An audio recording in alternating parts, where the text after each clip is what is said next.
the dice and MVG, where healing is the motto for healing through gaming. We are continuing on our Monday group of Gems of Calathos, and we are currently working on some backstory stuff, waiting for another player to join in. So, welcome, and I hope you enjoy the show. Uh, we were talking about the Elos Desert. So it's a large caravan. There are about 40 guards to this thing. All the slavers are expert at what they do. They keep the mages sedated if there are any. They keep everybody else shackled pretty much at all times. They never deal with you, any individual, without having at least 3 guards there present. Many of the slavers are very hard on you. One, after the Elos Desert, he started to treat you guys better. He made arrangements and arguments for better blankets for you guys. He started easing back on the drug that the mages were taking.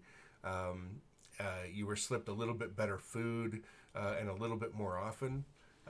He was really trying to help, and you notice when he was told to beat you guys, he held back. He wasn't. As a matter of fact, he took a couple of beatings because he wasn't beating you guys hard enough.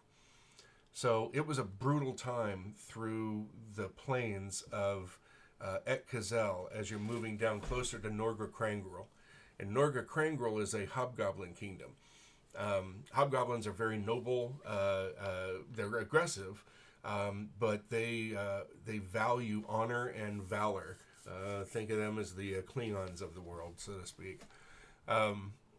And then you started traveling in the Elos Desert, and that's where everything got really, really bad. Blistering heat. You were in there for 2 months. It was a grueling journey. You ended up getting your caravan was attacked by Dehi raiders. Think of the Dehi as a cross between ancient Egyptians and Native Americans, as far as style of dress and behaviors go. They are amazing warriors. They live in the harshest spot possible. Think of them, since you chose something from Wheel of Time, think of them as the AL. That's how I'm. That's how I see them in my head. They're nomadic. They're based on clans, but they used to have one of the most advanced civilizations of men. Still nowhere near the sophistication of elves, but they lost that civilization. No one remembers why, or at least they don't talk about it. But as you're traveling through the desert, you would have seen some old ruins of large structures out there in the desert. Sometimes you've camped near them because it gives a windbreak from the desert storms or something, and stayed there. They watched you very close during this time because they let you out of the cages more to push the wagons through the sand if they get mired down in it. So think of it as a cross kind of between a high desert, scrub desert kind of thing, and then moving into the Sahara with fine sand and major dunes and things like that. When the Dehi caravan or Dehi raiders hit the caravan, the Dehi are very much lovers of freedom. They live a free lifestyle. They value freedom. They abhor slavery. They managed to break off one of the slave wagons and burn one of the covered wagons. Now, the burning of the covered wagons, that made the slavers angry. You got a little bit more brutalized after that. But the biggest thing is they lost a lot of resources. So things kind of went back to being scarce for you guys. And many people during this portion died off. So not only did one wagon get bled off, but out of the 3 wagons, enough people died that there's only 2 wagons left. And they still brought that other wagon along with them. And then, just as you get to the small E in the Elenin Mountains, that's where there's a small pass that they went up. Now, you heard them arguing about going through a major pass in a place called Diishi. That's right down here. But they wanted to go through the smaller pass despite its greater danger as winter's coming on. Couldn't tell really out in the desert, but nights were getting colder. So they wanted to go through the smaller pass. Didn't quite understand why, but the high priest Kellen, who is the leader of this particular slave caravan, made that decision and brooked no argument. His other two priests, priests and acolytes, enforced his rule on the soldiers, and the soldiers then took out their frustrations on you guys, and more people died. As you went through the mountains, there was you guys were out pushing again through snow and through, high mountainous areas. It was brutal. Many more of you died, but then an avalanche hit and took the other slave wagon out completely. So by the time you came through the mountain pass and was heading down towards where eventually you guys stopped and had the first encounter, you guys were probably right around here. A heavily wooded area, but not quite a forest. Old trees, but more sparse because of their closeness to the Elenon Mountain foothills. So by the time you got there were only the four of you left alive, and I'm saying four of you because I'm hoping that Lock Me Up will come back. I'm not sure why he's not here. So, and that brought you down to, they started taking more care of you. They beat you less. This one guy that helped you out, Essen, he was a bigger proponent of this, and he stopped getting in as much trouble because this whole caravan has been cursed from the get-go. They've lost so much. They're hoping that you guys they need to keep you guys alive so they don't come back completely empty-handed. All of you are the hardiest stock of that survived, which brings us now towards the area that you found yourselves in at the end of the last game session. Let me get over to here. Okay, so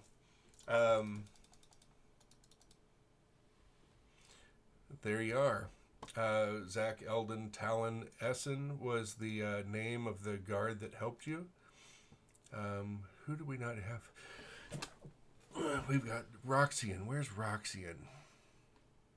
I'm not seeing Roxian on the map. There he is. Yeah, right there below the... Yep. Elgin, Zach will be over here, Talon over there, and this is Essen. Did Essen die? I thought... No, he was healed. Right, that's right. Okay, we'll have him be there. So what do you guys do? I believe you already got your equipment back, yes? Yep. Yep. We were preparing to follow Kellen? Talon Oh, Talon, right. to go and kill the priest. Right. Now, he was going back the way we were coming or the way they were going? Kellen took off. That's the same thing. Kellen went back up the road leading to the pass. Okay. After you guys follow him, and you guys are fully resupplied. You've got food for 3 days. You've got. Did you guys get the box of healing potions? Did I hand those out to you? Yeah. Okay.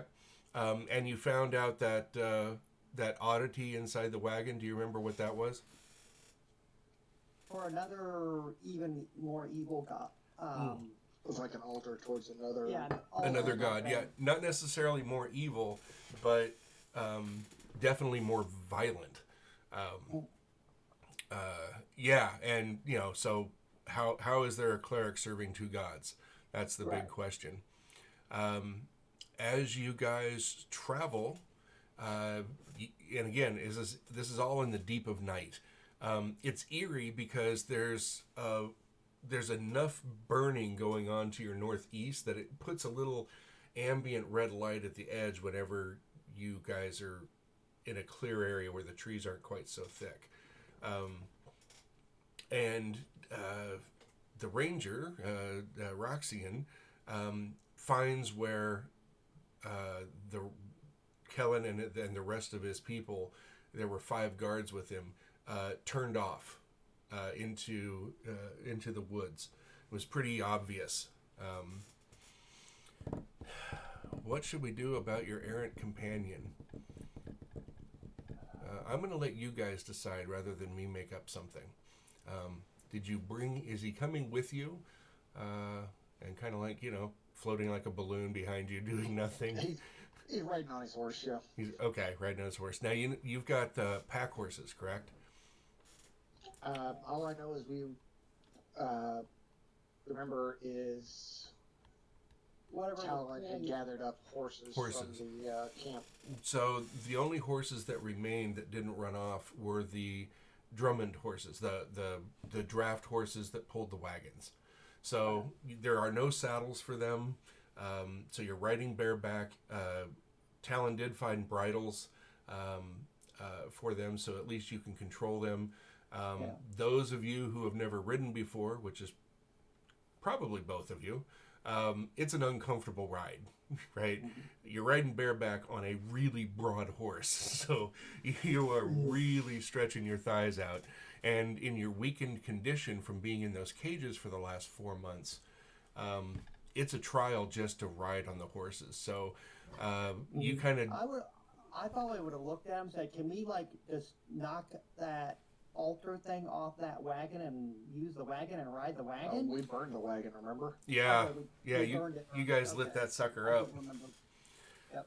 Okay.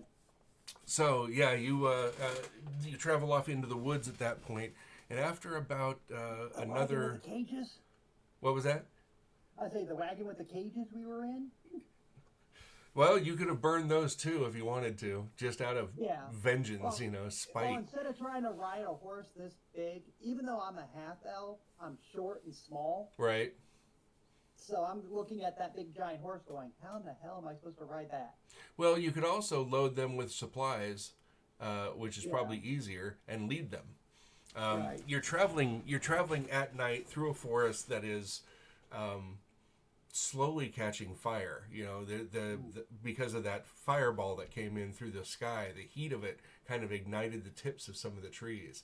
So some of them are smoldering and kind of bursting into little flames. It's nothing to worry about yet, but that it could get dangerous. So with all that going on, the weirdness of that whatever struck the earth, the fear you guys felt from it, it's a little apprehensive. The horses are a little nervous. So maybe walking them with your supplies is easier on you. Okay. Talon he does a combination between leading his warhorse Mandarb and walking him, depending on how thick the forest gets. So you could also be doing some of that, getting used to riding a little bit and then walking the rest of the time to walk the kinks out. But it only takes you a couple of miles before you come to a river. And the kind of the area you're in comes down to a slope that goes into the water, kind of naturally, where there's embankments everywhere else. How Kellen found this, I mean, how he went out here without really hemming and hawing about what direction he went, he kind of just went in a straight line, is beyond you. I mean, as a ranger, Roxian is like, he either had to know where this is, or he is the luckiest son of a bitch out there. And you don't see how he could have known where this thing was. It looks like a natural fjord, or ford, I should say, but the river is fairly high from river melt as the grip of winter is fading and the spring is starting. So it's a bit swift and it looks a bit deep. What are you guys going to do at this point? I'd look at him and go, okay, how are we supposed to cross this? And just kind of looking at the horses going, don't really want to, but they might be the strongest against this. True. Coaxing them into the cold water is going to be a bitch. Even Mandarb's probably going to get a little mad at me for this. What say you, Ranger? I mean, the horses aren't going to like it, but they're going to have they'll stand a better chance of crossing than they do. Okay. They're even the draft horses are more naturally buoyant than a human style body. Perfect. So, well, do you want the lead, Roxanne, or shall I? And why don't we tie the horses together, kind of force the ones in the back to follow the ones in the front. I can put Mandarb in front. He's the one that I can control the best. But if you want the lead, if Mandarb will have you, you could ride him. it might be better if do we have any rope with us? Yeah, you've got some. You know, it's larger hemp rope, but there's a long line, like about 120 feet of braided leather, like a whip braid. Okay. So really strong. They use this to lash people together until they got the manacles. And sometimes they just, rather than a chain, they'd run this through the manacles to keep you guys marching in a line. Might be best if I try and cross the river with the rope and, play it out behind me. That way there's something to guide the horses and everything across. We can kind of run their reins around the rope to give them a lead they can follow. Okay. One thing, you guys, even with night vision, Roxanne, are you human or elf? Elven. Elven. Full elven? High elf or wood elf? Wood elf. Okay. So both are wood elves. No, I'm half. No, you're half elf. That's right. Yeah. Well, you guys can't see the other side of the river with dark vision, right? Because 90 feet, it's longer than that. So you're not sure what you're going to get to at the other side. Yeah, with that being the case, it would definitely be best if one of us went ahead before we tried to bring the horses across. Why don't you try Mandarb then? Let's see if you can get near him. He generally doesn't tolerate anybody else but me on him. He's been trained that way. So give me an animal handling roll. Your difficulty is going to be 18. It's going to be difficult. Oh, so close. So close. Okay. Mandarb just keeps trying to bite at you, and as you got up into the saddle, he's struggling against you when you try and do anything. It's just not going to work. If you can get him across, well, you'll be able to take him in there, but you're going to have a negative in controlling him. So I'm gonna reach down into one of the bags that we're carrying that we brought with us and grab one of the old apples that we found. Okay. And I'm gonna offer it to Mandarb. Okay. Go ahead and give me another animal handling roll. That'll allow you to re-roll. And don't forget you have your insight. You can always re-roll dice. A failed thing with your insight.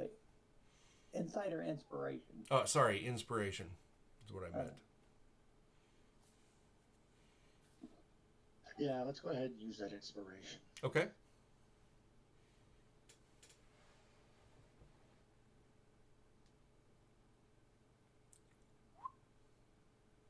Oh, much better. Okay. Offering the apple and taking some little extra time working with him, you think you can control him enough to get him across the river. He's still not quite happy that you're up there, but he's tolerant of you. Before you go across, I say, let us hold this end of the leather and tie it to you just in case, after seeing you having some troubles with him. Yeah, that's a good idea. Okay. Just so you don't get rushed down the river. Give me another animal handling roll as you're riding the horse across the river, and it is bitter cold. It's at night. There's still patches of snow on the ground. It's bitter cold. Oh, you come out, but you don't come out where you wanted to. You come out of the river about at the edge of the rope, and you had to go up this steep incline. You know how it is usually at river's edges, right? It's almost vertical there. Mandarb got up it, but it was a pain in the ass. and you'll have to untie the rope because you're going to have to get around trees to get back to it. How are you going to deal with that? Now, if you walk it, you'll be able to get around it, but it's going to take you significant time. Yeah, I'm gonna have to walk it. I mean, if there's that many trees in the way and stuff. Yeah, all the trees that grow on the edges of the river, whatnot. So you're going down. Sometimes you're holding onto the tree and stepping around it over the river and going through. You're a ranger. You can handle it just fine. But the horse. See if you can get the horse to come along. Roll an animal handling. A lot of that. Okay, yeah, no, he is stubborn. Hey, nope, not doing that. This is kind of working out the way I hoped too, because he is a trained warhorse, trained to follow the commands of the knight, or not the knight. He's not a knight. Of the warrior and whoever he was around. So if it was a knight, it'd be a squire, their man at arms, that kind of stuff. But not somebody new. Not somebody new. Yeah, he's not having it. So now it's time for us to get over. He gets back, ties the rope off. You've got an extra 10 feet of slack between the people on the far end and you on that end. Oh, I've got a response. Yeah. Oh, Okay.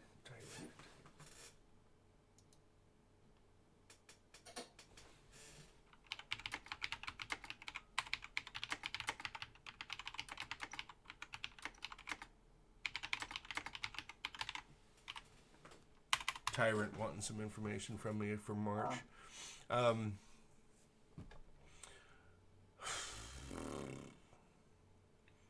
Okay, it's time for us to try and cross. Go ahead and give me your animal handling roll. We'll see how well you do with your horse across the line. You get a bonus of 2 as Talon ties it off to the saddle. Or no, he doesn't have a saddle horn on this one. As he wraps it around a tree and kind of leans into it. He doesn't have enough to tie it around, so he just wraps it around one side and just kind of leans back into it. So it pulls it taut, but it's not going to take a whole lot of yanking. So in order for you to get your... Okay, that kind of fits. Now I got to give Talon a shot here. I was like, this ain't gonna go good. Me and animals don't get along. Right. Strength save. Luckily, Talon is strong as an ox. Okay. Talon, somehow, and you're not quite sure how, Talon is still holding onto that rope around that tree. You can't see him very well where you're at, and you really don't have the time to look as you're trying to control this horse who is... the horse is swimming, but it's going with the current right now, the path of least resistance. So it's a struggle to get it back on, but that gives you the ability to roll again, try and get the horse back under control. Okay. You still get your +2 to it, so. Okay. Nope. Okay.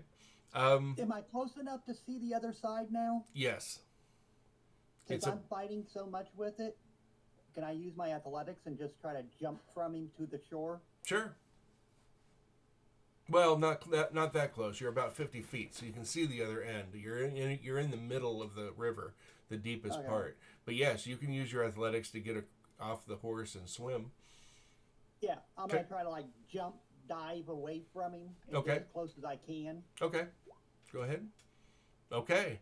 Despite the fact that you're wearing your armor, weapons, and all of this, you managed to get yourself out right over where you're supposed to with that swim roll. The horse, however, went downstream.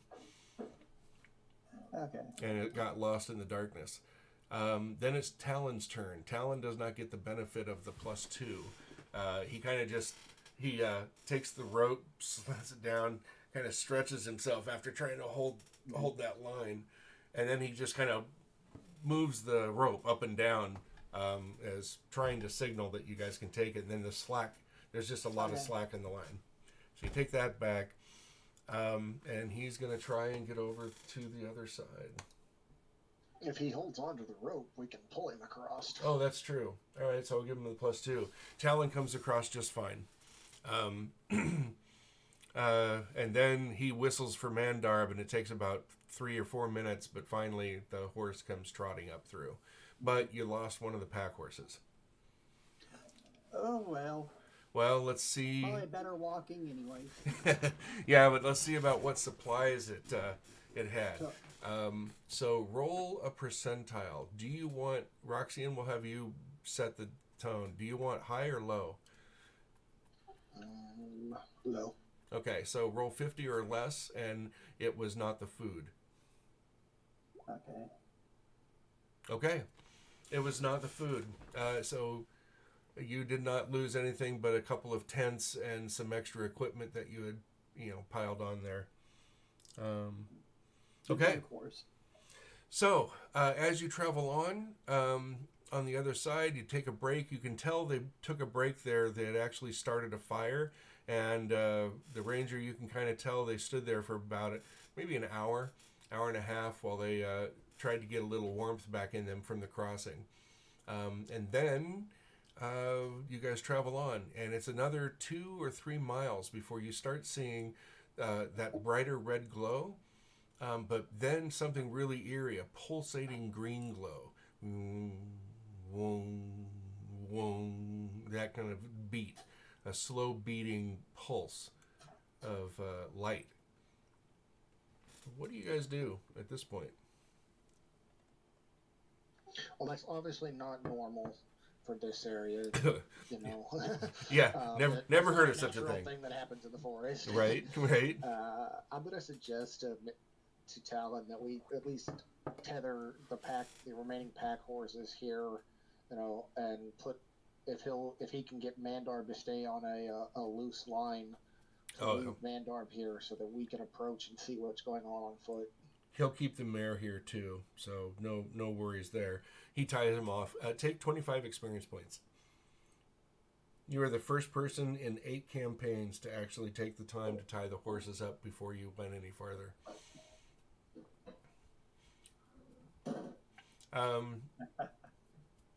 Good call. So now, what are you guys going to do after that?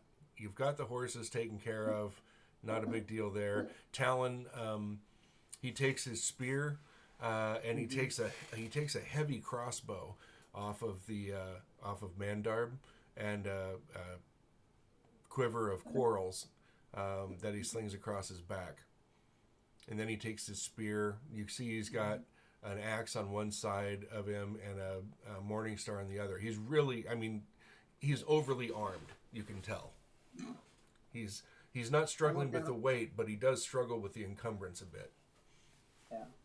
I look at him and go, should I try to slide up and see what's there? I can probably hide in this stuff as well as the ranger can in the woods. Sure. Go ahead and give it a shot. I probably won't make as much noise looking at just studded leather armor. Right.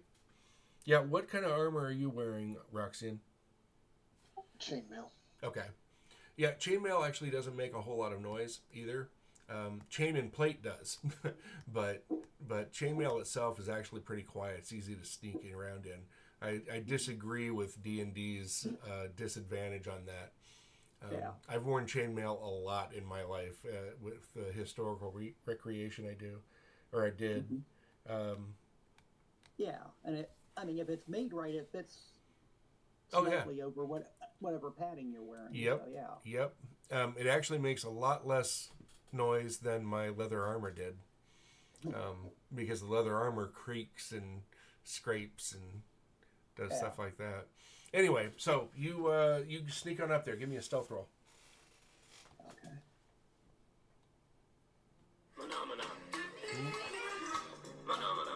Sorry about that. Oh.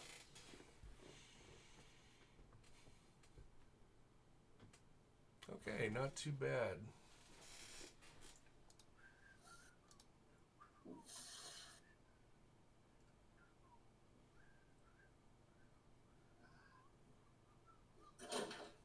Okay. You sneak up there, and are you familiar with the Tuskegee event around turn of the century, uh, where uh, a meteor had hit in Russia? Um, I'll show you a picture of a piece of it. Um, there you go. It hit in this small valley, kind of like the one you're seeing right now, and when it hit, it created such a blast wave that almost all the trees were laid out as if you took a stack of toothpicks, stood them upright, and let them go, and it fanned out. Yeah, that's what this looks like. It looks like a valley that didn't have a whole lot of trees in it, here and there, maybe a couple of logs and whatnot, but mostly clear, and it landed in there, and then all of these trees got blown backwards and blown back down on the ground. So getting down this slope is going to be a freaking nightmare, especially at night. Right. But in the middle of it, you see an impact crater that is, and of course, the glowing light gets much brighter here. And let me move you to the right map.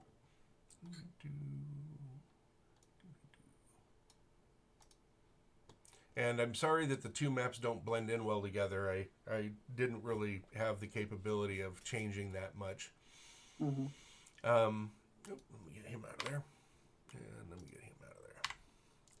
So you, looking down from where you're at, you can see Kellen down here moving about a little bit, and you hear this rhythmic chanting happen.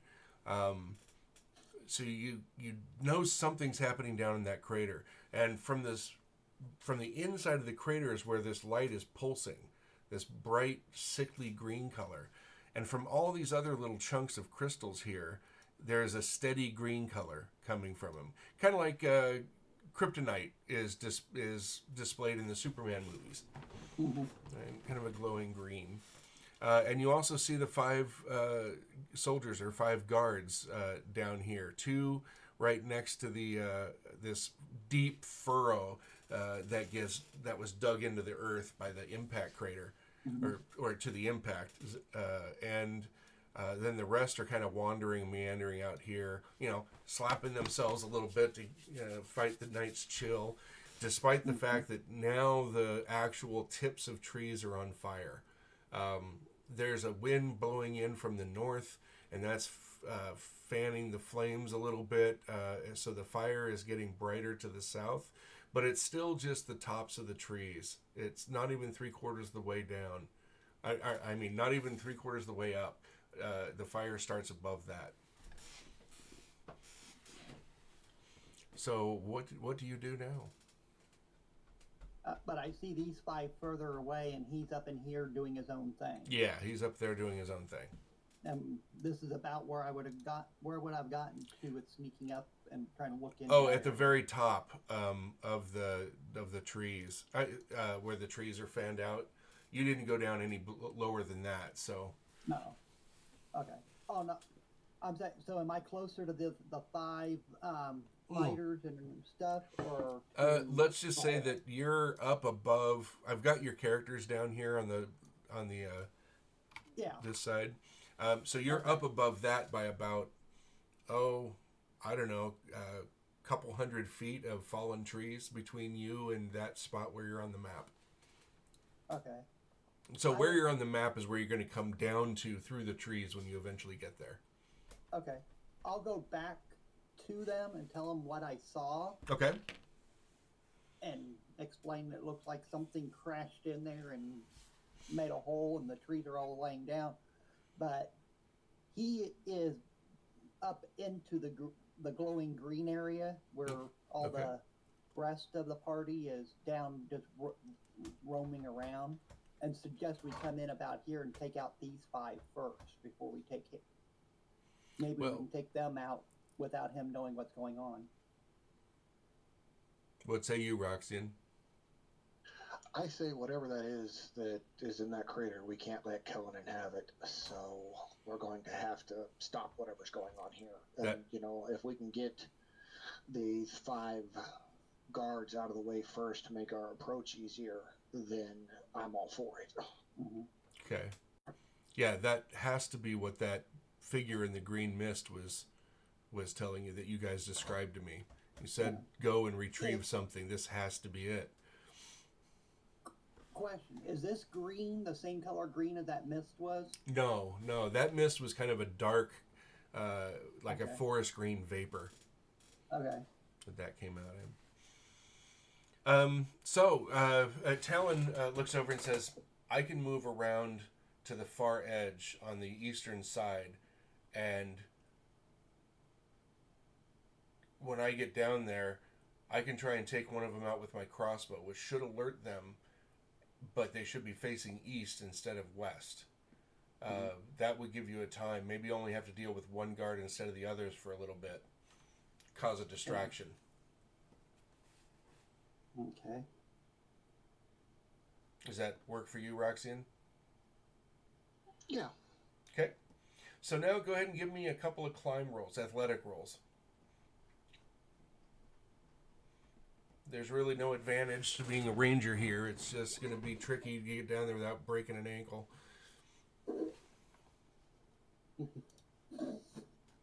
Ooh. And there goes the ankle. And there goes the ankle. Yeah, your movement's going to be reduced by 5 feet per turn. You did snag your ankle, whether you sprained it or whether you just got a deep gash in it from a piece of broken wood down there, but something got you on the way down. Give me a con save to avoid crying out. Oh no, you fumbled. Oh. Okay. Let's see if they noticed it. You're about halfway down when this happens. No, they did not notice it. You got lucky. Oh, you guys are going to be right at the edge when this starts. Okay. Elgin. Yeah. Okay, so about then, you guys waited about a half hour for Talon to get in there. This, whatever is happening down here with Kellen, the cadence has increased, the tempo has increased, and the light has matched his voice in this whatever ritual he's performing. And it's getting much faster. Wom, wom, wom, wom, wom, wom, wom, wom, kind of thing. It's not really making any noise. That's just the tempo of it. So Talon, did he had a wolf with him when you guys met him, correct? Raven. A raven. Okay, got it. Let me get rid of wolf. I have him kind of configured differently for a couple of stories.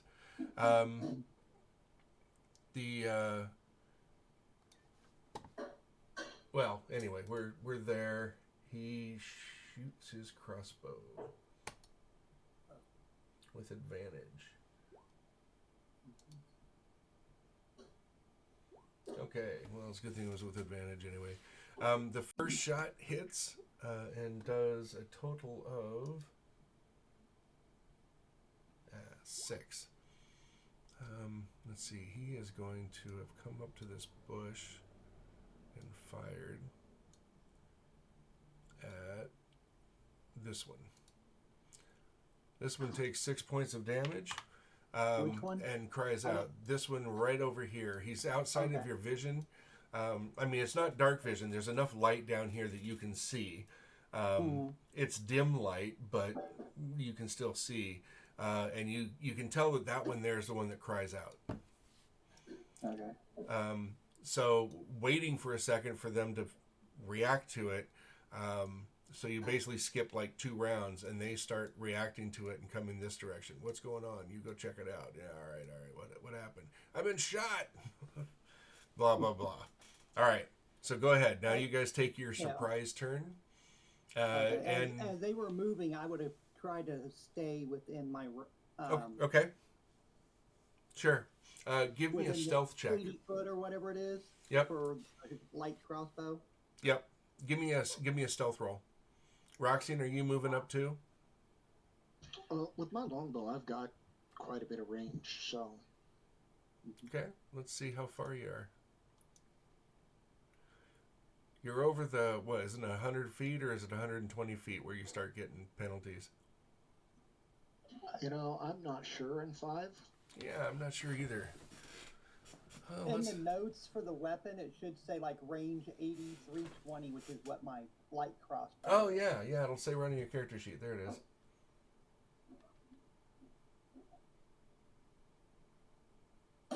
It's 150 of 600. Oh, yeesh. Okay. Yeah, you're easily within range of just about everybody here. Mm-hmm. Yep, you're in range of everybody on the field. That's incredible. So, they move forward. You move forward with it. Roxanne, do you want to take a shot now, or are you going to wait until Elgin gets into position? I don't know. I'm gonna move. So. just Okay. I'm gonna wait until Elgin gets into position. Okay. I want to make sure none of these guys turn around. So I've got an arrow ready, an action ready. Okay. That gives Talon the opportunity to fire twice more. Mm-hmm. He hits and hits with a crit. Ouch. 4.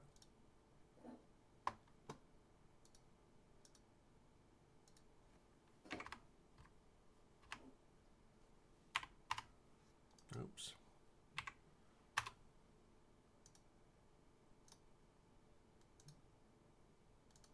Come on now. He cries out in pain.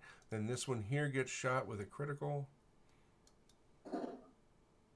13 and 6. So 19 damage.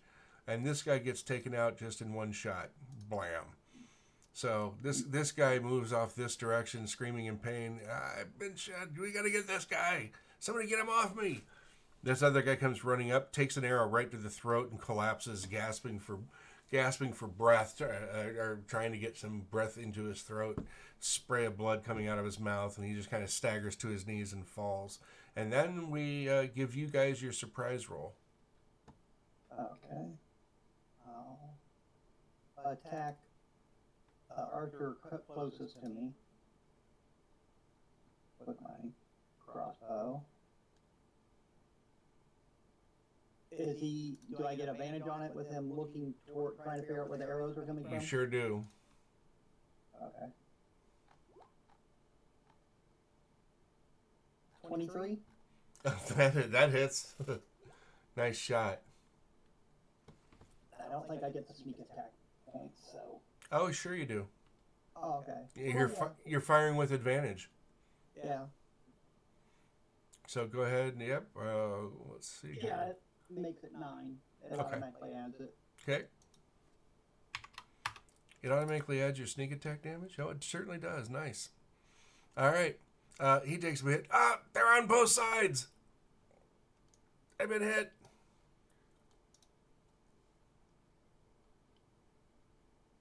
Okay. When he cries out, I'm going to engage him with my bow.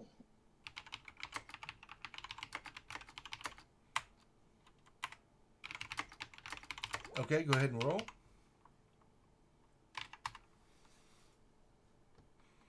Yeah, I don't Nice. know. No. Yeah, that's a... Oh, yeah. Nope. It zips by, but it zips by so far from them, they don't hear it. They don't see it. Do you guys recognize an Oster tune? Oster tune? Let me... Oh, right. Never mind. I've got this. Let me... Edward Oster tune.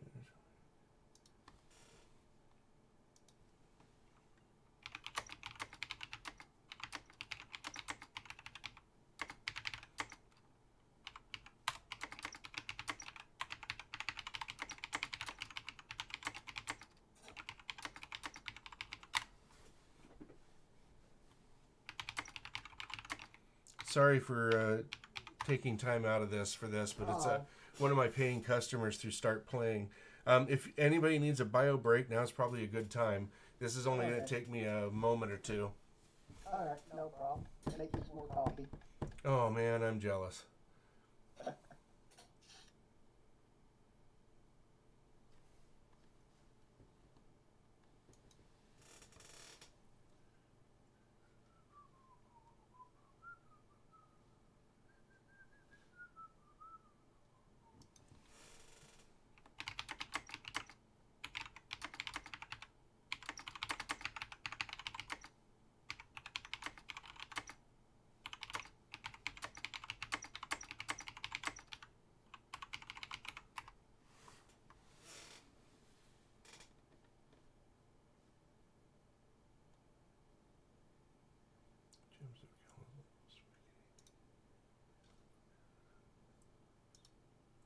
see if he's in this one. Nope.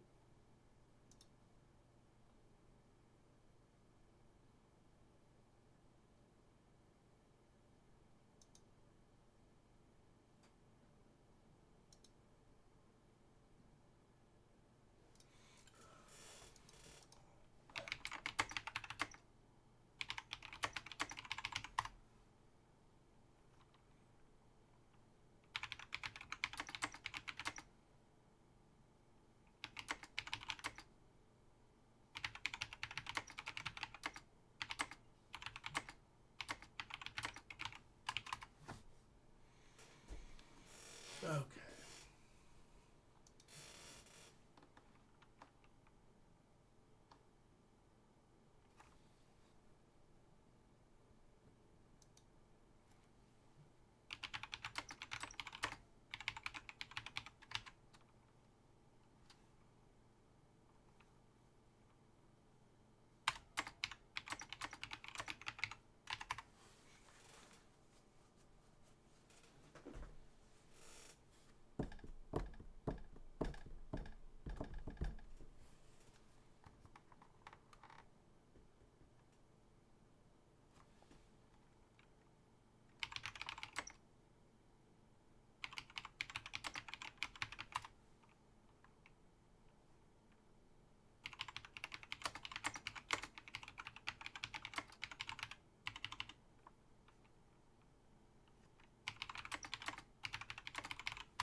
Okay.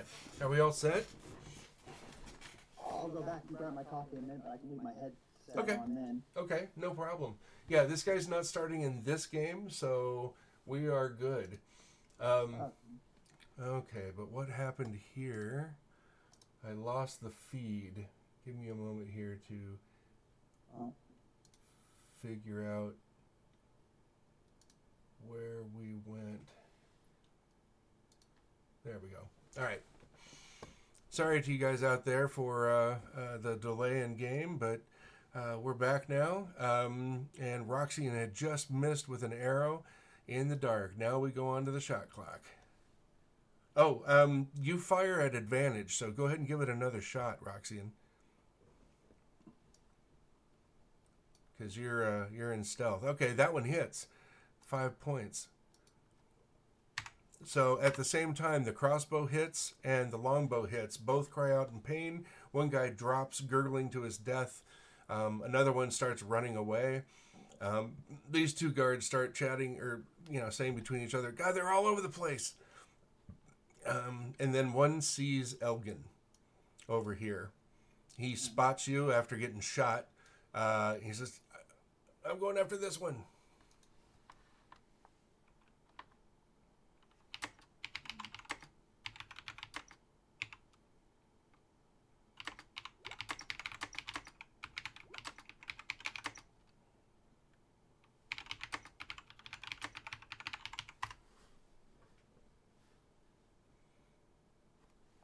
There's the initiative. And Talon, where is Talon? Talon is over here. No, Talon is there.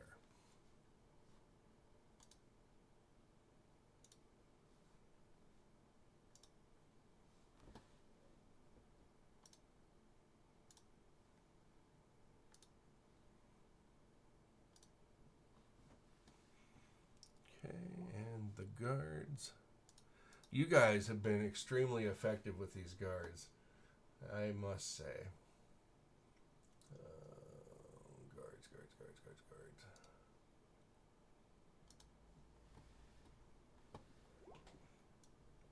Okie doke. Looks like Roxanne, you go first this turn. They still haven't seen. Oh, go ahead.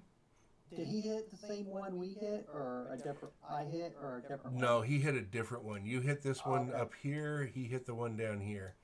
Okay. Roxanne, it's your turn again. They still haven't seen you, so you can fire from stealth again.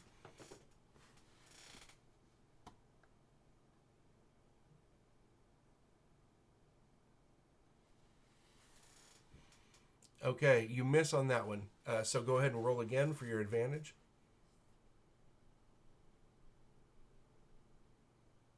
Okay, you hit on that one for 7 points.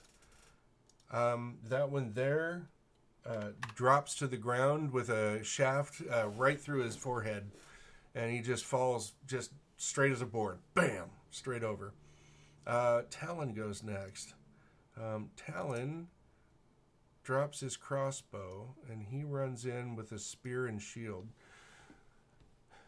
Come on, you dirty bastards. Have at ye. He readies his shield and his spear and starts trotting out there, which draws the attention of them yet again. Which guy had just died? I did not mark him off. Here we go. Okay. Then it goes to them. This one shoots at you, Elgin. Okay. For some reason it is not. Oh, hell. I'll just roll that. And he misses.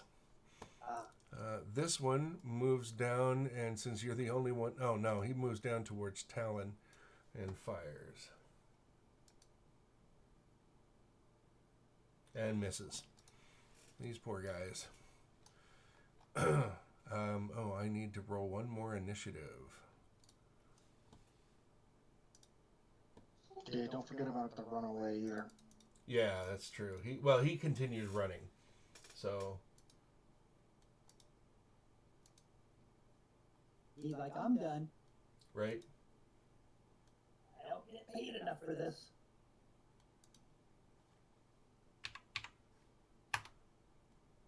There. Okay. Yeah, he's hurt. He's running off as fast as he can, which is not too easy with a couple arrows in him. Let's see here. Elgin. Oh, Elgin just walked away. Roxanne, what are you going to do next turn? No, it's Elgin's turn. I know. But while he's away, I'm just wondering what you're While going to he's do next away, turn. I'm going to engage the archer that fired on him to try and clear a path up behind the one that's trying to engage Talon. Okay. Good call. Let's see. This is Kellen. If he's within closer range than it's 80. Oh, he's definitely within 80 feet. So if he's closer than that, I take disadvantage with the Crossbow? No. crossbow? No. No? Okay. However, at the... so it's your turn, Elgin. Yeah. I just went and grabbed my coffee off the machine. Right. Okay, so I don't have any advantage now. Mm-mm. Okay. Yeah, because he sees you, so you're no longer... He saw through you. Misses. It didn't do... That's the damage part of it. It didn't... Oh, it didn't do the roll. Oh. Right. Yeah, I must have clicked the other button. Yeah. Oh, I did it on the damage one instead of the... Okay, it still misses. For what, 8?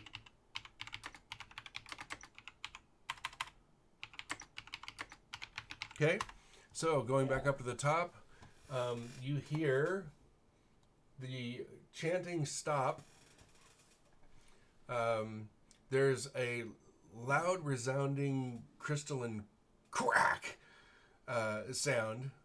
And then Kellen turns and says, let me get back to where I'm supposed to be here. He says, "Begone," he yells in a menacing voice. "Begone before you are laid waste by the power of the gods." He then says, "Yak-Tooth Shan Alekman, Yak-Tooth Shan Nalegrova." And a stillness and a faint breath comes over the valley as the ground begins to vibrate and mounds start to appear before you. Let me get over to here.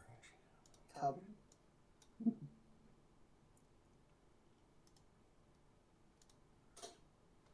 You see skeletons erupt from the ground.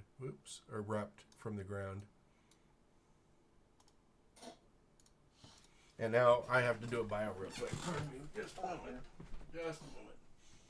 Ew.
Okay, thank you for your patience, guys. Mm-hmm. All right, where are we at? Skeletons just erupt from the ground. This guy that's running off up here, he screams out loud. Let me get back to the right layer. He screams out loud and starts running the other direction. These guards don't see them yet. These guys are actually closer to here, and two of them are actually out over here. Now, something you notice, Elgin, as you get onto the green map with the crystals, the earth is really churned over, and it rises up into a steep mound. And you can tell these skeletons rise up out of the ground, but as they start to take a step forward, their feet sink into the earth. It's almost like trying to walk through pudding, right? Because all of the earth has been churned up, and it's really soft and easily step through, like deep snow. Okay. Alrighty. Let me as long get. as I stay on this edge, I'm okay with that. Yeah, as long as you're on the edge. Yep. Encounter builder, skeleton, and now they don't get to go this turn. They're just coming out, but there they are. Okay. Okay, so Kellen just went. Roxanne, your turn.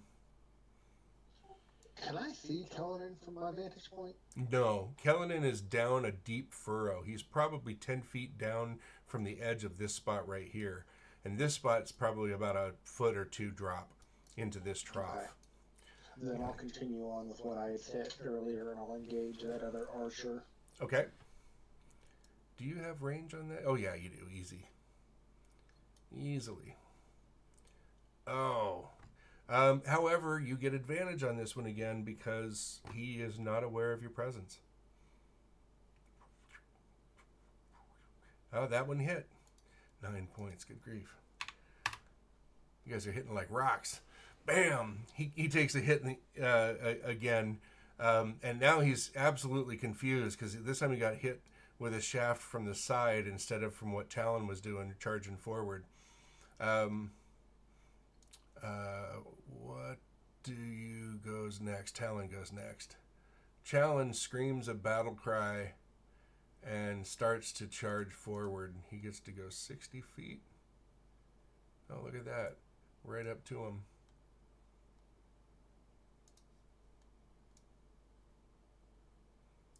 Right up to spear range. All right. Next is the archers. This one here is saying, oh, screw this. Now there's undead here. I'm out. Oh, no, there's undead there. I'm out. And this one here is engaging with hand-to-hand with Talon.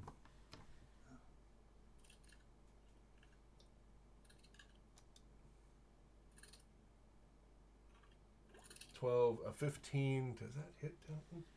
Let's see. No, misses by 1.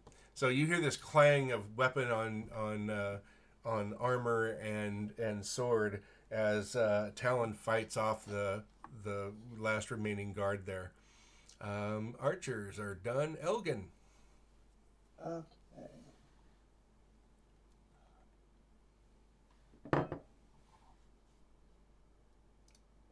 Yeah, okay.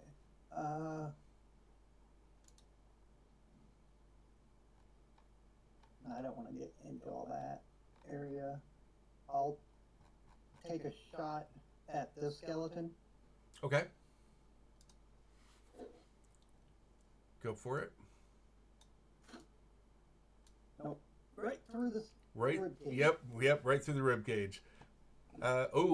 Your crossbow is disabled. You got a fumble there. So we'll say that the string snapped. Okay. The one that you had picked up from the wagon must have been damaged or something, and they weren't using it, and you didn't notice it. So you got a few shots out of it, and then snap.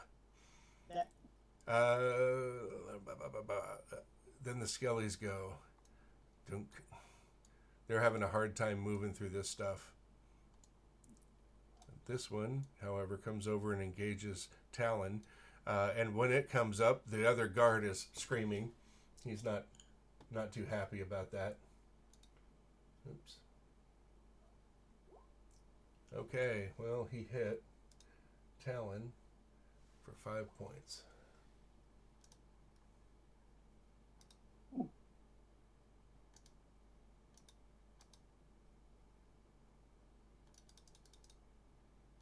Oops. Okay. And this other one moves towards you, Elgin. Let's see how far he is. Too far to get you this round. And I have one more. Oh, I got these guys. They start marching down this way. That guard's not happy. He's having a hard time. That's within 30 feet. They attack him, and they kill him.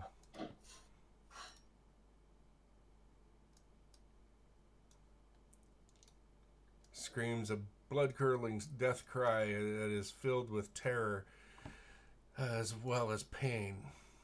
Oh, goody, the skeletons are attacking them, too. Yep. Kellen's turn. You hear a triumphant shout from him, and he kind of yells out in victory, "I have it! I have it!" And then you hear this high-piercing kind of a... Well, no. You see a greenish with blue tinges to it column of energy shoot straight up into the air. Kind of like in Lord of the Rings when, the Nazgul Tower shot up that green beam up into the sky, if you guys have seen the movie. It's kind of what happens here, only on a smaller scale. And you hear an answering, piercing shriek from the southeast. Roxian. Am I able to use the column of light there as a targeting marker to, kind of like fire an arrow at Kelly? You'd have to lob it in there. You'd have to get a 20 to hit him. But you can certainly try. Yeah, because you don't have any direct line of sight on him at all. You're going to have to use indirect fire. But, I'll give you a +2 to the shot, but you need a 20. Yeah, not with the way my rolls have been going. That's a good thought. I'll move forward 35 feet and hold my action. Okay, or do you want to... Oh, that's right. You'd be firing into melee, so... There's these 3 skeletons up past me. Yeah, right now they're not even a threat to you. They can't even get out of the dirt. Yep. And this one's coming in pretty quick, though. Yeah. Unfortunately, arrows are not effective, really, against skeletons. That's true. So, Very Yeah, true. I'm just going to move forward and hold an action. Okay. Go ahead and move yourself wherever you want to be. It's too bad Arkel's not here. Mm-hmm. Oh, I think you moved Arkel instead of Roxanne. Oops. Easy to do. Yeah, I had gotten no response to any messages. Yeah, neither have I. I hope he doesn't bail from the game, but Yeah. if not, more fun for us. All right. Well, they just put up the list for those Saturday and the weekend stuff. Oh, good. Good. So I'm with you on Saturday mornings too. Hey! Yay! And one of the other people, which was in chat, had messaged me. I'm like, we're playing right now, so you can know what the game's like. Yeah, absolutely. Hopefully suitable that you'll like enjoying the game again here. Oh yeah. Okay. Let's see. You just went. Talon goes. Talon turns to fight the other guy's freaking out, so Talon turns to fight the skeleton. He drops his spear and brings out his Morning Star. Now, this is a house rule that I have. There are certain weapons out there that do blunt and piercing, blunt and slashing, right? A mace, a spiked ball and chain should do bludgeon damage, but the spike should do piercing. So Right. it does both. Your falchion is both slashing and blunt. Why? Because it hits, the blade's thicker. It's designed to chop like an axe. So it does slashing and blunt. And an axe can do slashing or blunt. You just flip the axe around and hit it with the hammer side instead of the axe side, right? The hammer just being the iron band around the wood itself. So if we come across weapons that you think should have a different type of damage to it, let's talk about it. I like to keep things real, and D&D still doesn't match up with weapon damages as far as I'm concerned. How do you spell falchion or? It's Falchion. Okay, I did spell it right. Yep. Because you can change the name of the weapon in D&D Beyond. So instead of being a longsword +1, I changed it to that name. That name? Right. Yeah. So we Sweet. know when I use it. Okay. And what hand-to-hand weapon are you armed with, Roxanne? Roxy, I only have a dagger.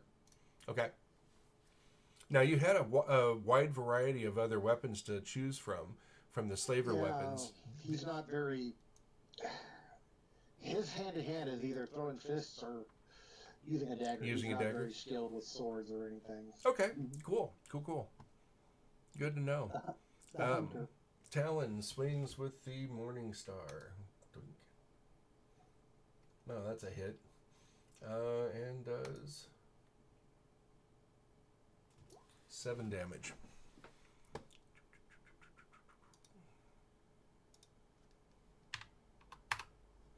Okay, you hear some cracking of bones from across there.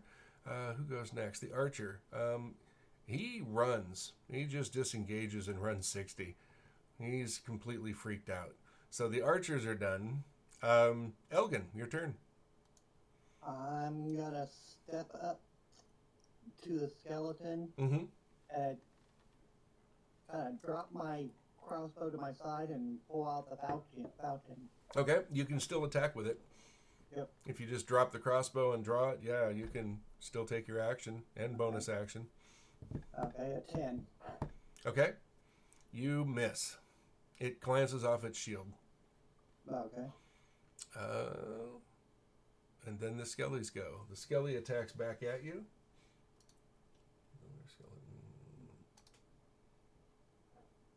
Oh, that hit. You take 3 damage. 3. Okay. Mm-hmm. And its old and brittle axe shatters. Cool. Now you ain't got no weapon. Yep. Okay. Other skellies. That one attacks me because he's like a honey badger. He don't give a shit. Wow. Hits him again for 6. Talon's getting pounded on. He's got the hit points. He does. He does. All right. This one goes after the guy that's running. And attacks. He's within range.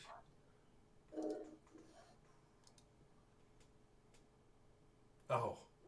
And shatters his weapon as well. Or drops it or something. He swings and it just kind of slips out of the bony fingers and flies off into the darkness. These 3 move down. I gotta see how far that was. Okay, they're not within range to hit. And these guys, thump, thump, thump. Kellen goes.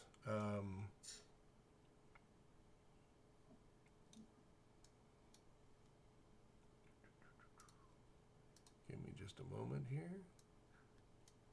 There's that loud shriek again. And then you see this monstrous form come flying over the field. Oh, come on now. There we go. Come flying over the field. Ranger, give me a nature roll.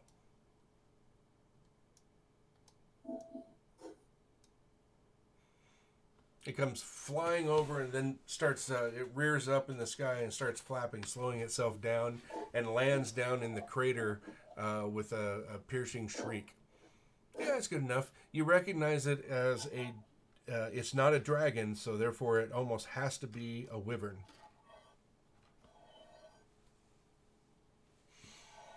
So 2 legs, wings, and tail, stinger, Yep. teeth, and a possible breath weapon. I don't think the wyverns have a breath weapon, and I thought they had 4 feet, don't they? I don't know. I don't know what they're like in 5e. Wyverns come in multiple styles. That's why I was like 2 legs, because I only see 2 in the picture, and then they have 2 hands that are attached to the horn. Okay, yeah, well, we'll just do that then. I hadn't thought that they came in multiple forms. I've always thought of them as one. Yeah, the only wyverns I've ever seen have only ever had 2 legs. So. Oh, okay. Perfect. Little T-Rex style arms, little stubby Yeah, arms. yeah, little worthless arms. Yeah. All right. So that happens. Roxanne, it's your turn. I'm gonna take another swing at this guy. Oh, not Elgil, Roxanne. Oh, Roxanne. Can I see the wyvern from where I'm at? Barely. Its back ridge is up a bit. Its head's down and its tail is down. So you can get it, but it's got partial cover.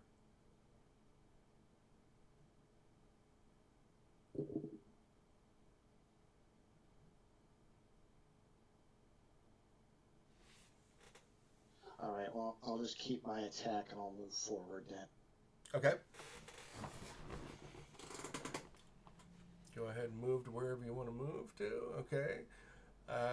These skeletons definitely notice you, but they one's engaged with Elgin. He can't really do much. Talon goes. Talon's in a world of hurt. Mm-hmm. Talon swings. Hits.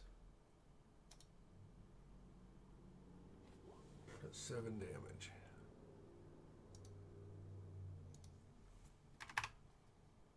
Shatters that one.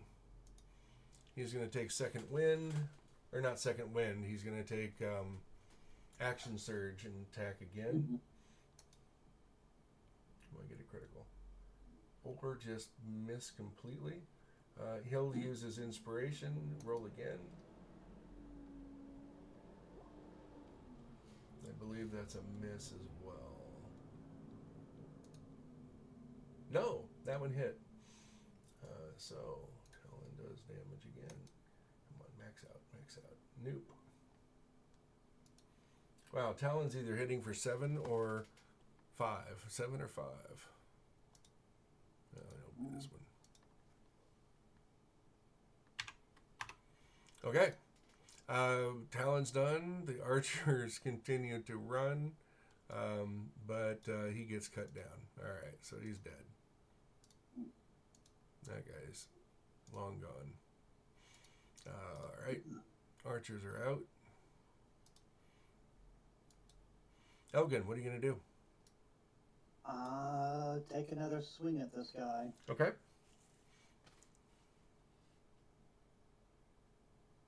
Oh, that's a hit. Roll your damage. Are you using it two-handed? Yes. Or falchion can only really be used one-handed. The advantage is, so the advantage is that it does maximum damage to this one. So it does 9. You hit it before, right? Or No. Did you miss? No, you missed last time. I missed. Okay. Bones crack and shatter off of it. So that arm that swung that sword that dropped it is just completely hosed. Then they go, it swings back at you, is slamming its shield at you. Oh, he gets a critical hit. Ouch.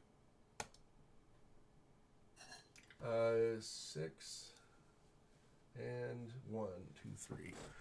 9 points. Where does that put you? I had taken 3, So 12. so I'm down. Okay. Here, -3. I'll put a red dot on you there. So this thing comes around and just smashes you with the edge of the shield right in, like, right below your throat. You're gasping for breath. You fall to the ground. That's unfortunate. That's not good. 1, 2, 3. I thought Talon was getting beat on. 7. I only got 9 hit points. That will change. How many experience did you guys get last time? Or did you not? You didn't give us numbers last time. Oh, that's why. So hang on to that damage roll here for a minute. You got 100 XP bonus for the great role playing you guys did last time. There was a grab bag point that I always do. So the group gets to vote on who gets an extra bonus for whatever reason they want. Funniest guy, MVP, something to progress the story along, just something that did amazing. Any of those things. So since we didn't vote on one, I'm giving you both that. So there's 125 for that, plus the guards. Let's see, that'd be 75 for that, so that's 200. And I was going to give you a 100 RP bonus because you guys started out in such a completely screwed way. You know, okay. You're dehydrated, you're malnourished, you are, naked practically. You started out with nothing and recovered from everything. So, because of the bonuses, you're at 300 experience points, which I think levels you. Yeah, it does. Did you catch all that, Roxanne? Yeah, you could do something about a level up. Yep. So that should put you at what, 325, Roxanne?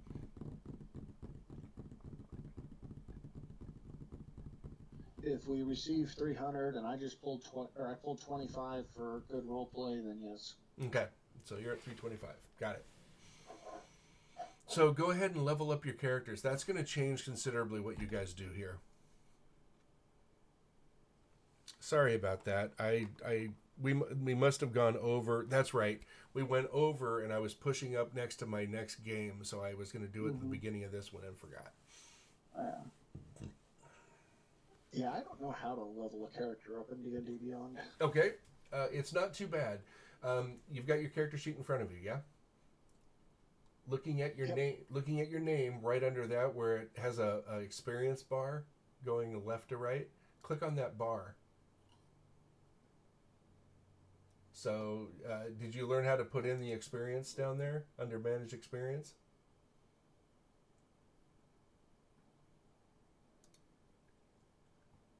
I didn't even see that. Okay, so hang on a second. When you click on that bar, get out of there. When you click on that bar, it opens up a panel on the right-hand side. Do you see the panel? Mm-hmm. Okay. Yes. Okay. Then, if you look I see down it. underneath I see it. change sheet, there's manage experience. Yeah. Okay. You click on that. Where it says add XP down at the bottom, enter 300 into that XP value, and then it'll say accept. Or apply changes. So that puts you at another level, right? Now it shows that you're level 2 on that experience bar. You can get rid of the experience thing just by clicking out of it. That whole bar should go away. Mm-hmm. Okay, so now let me click this. Yes, it's actually the same bar. I just usually get to it a different way. Click on manage next to your name. Mm-hmm. And instead of manage experience, click on manage character and levels. Opens up another window. And it should say character level 4, or excuse me, character level 2. Do you see that? Yeah, I found that part. I didn't see the experience part. I've got that part put in. Oh, okay. Um, All right. Yeah, so when you should be a ranger level 2 now, or whatever you wanted to put it in. And then it should give you, under proficiencies and fighting style and all that kind of stuff, it should give you areas for you to change Yeah, or accept I things. see them. Okay, perfect. Perfect. I'll use this time to respond to a couple of email or Discord chats. Oh, yeah. If you have any questions, please do not hesitate to let me know. Mm-hmm. Yeah. Oh, if I was level 2, no. I'd probably do that if I got any lower in hit points than where I'm actually at now. Yeah, well, you'll go ahead and roll. If you roll a 1 or a 2 on the hit points, re-roll it. Okay. You guys are heroes of heroes. So I'm doing a little different on stuff. I'm being a little bit more lenient on the beginnings. Yeah. Oh no, because I've got cunning action now as a bonus action, being Right. level 2. I'm like, would I disengage after I attack him? No, I'd probably still stay there and try to take him out until the other ones got close enough where they could attack. Okay. Now that I got the hit points to survive being hit. Hit, right?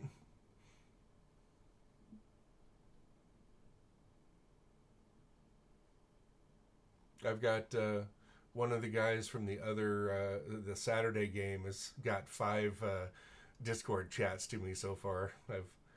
I've got to go take a look at those in a little while.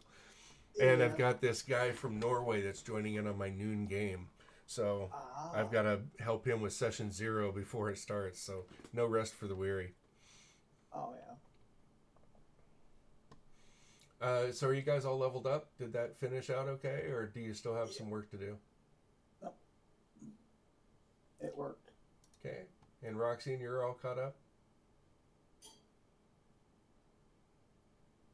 Just about. Okay.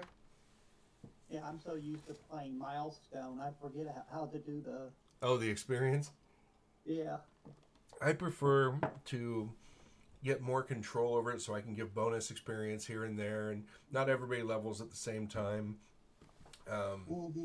Milestone, just, I don't know. It just doesn't work for me. Yeah.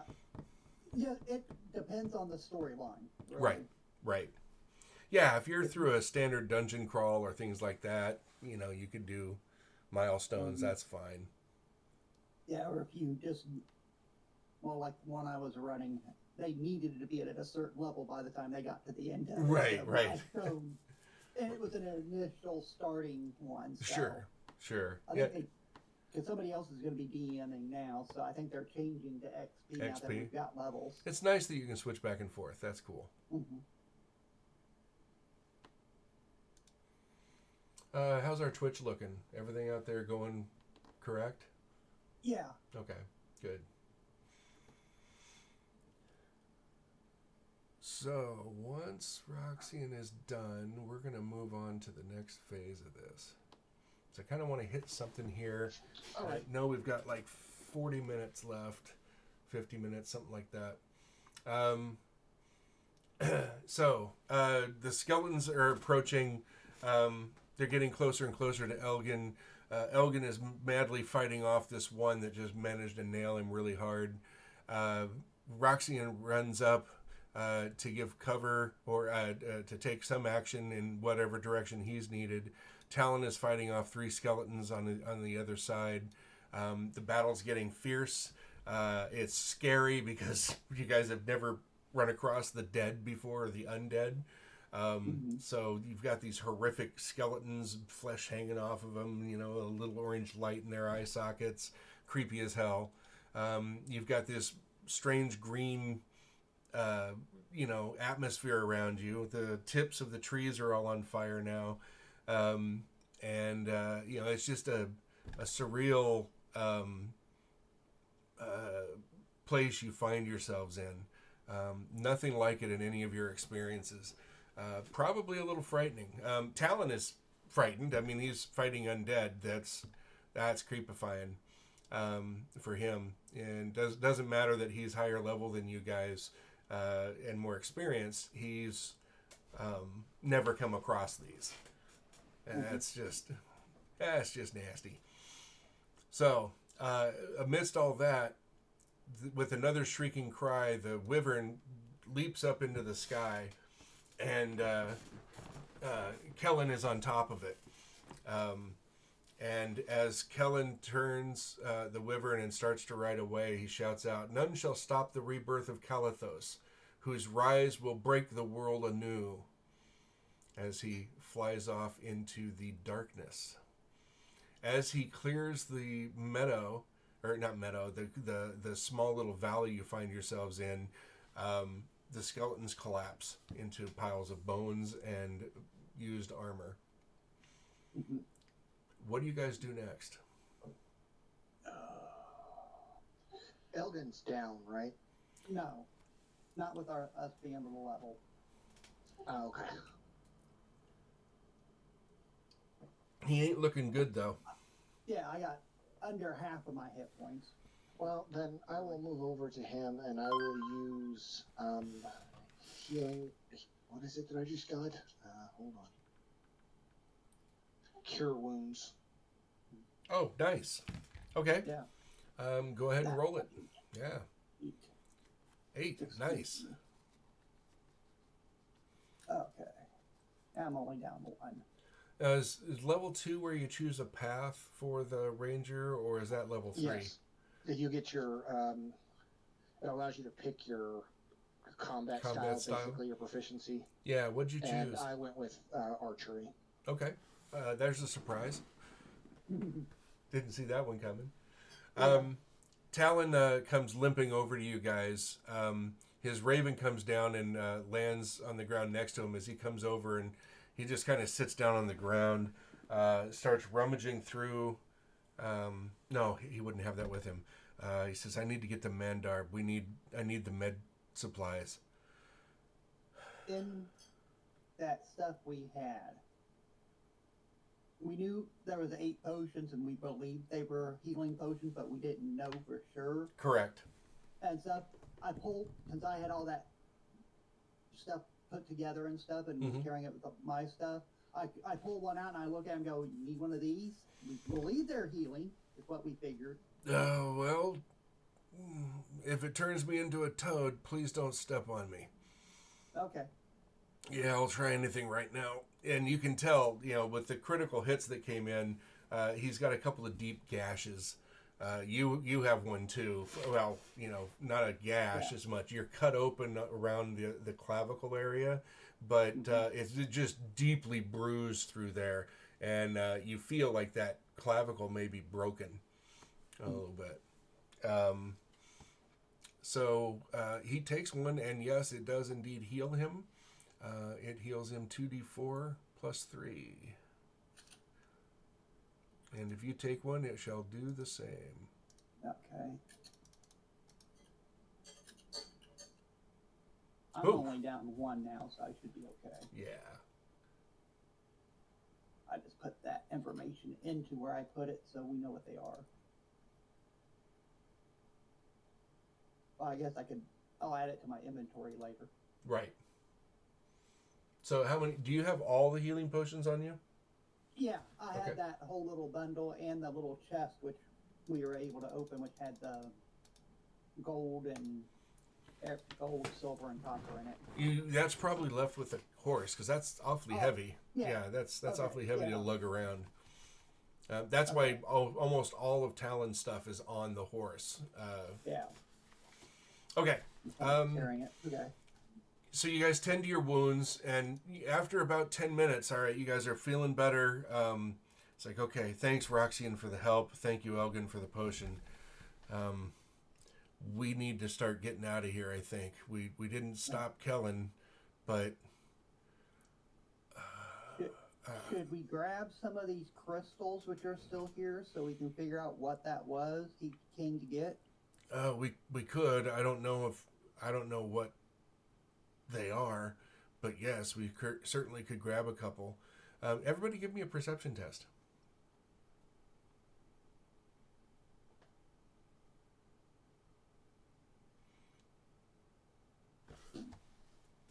Clueless.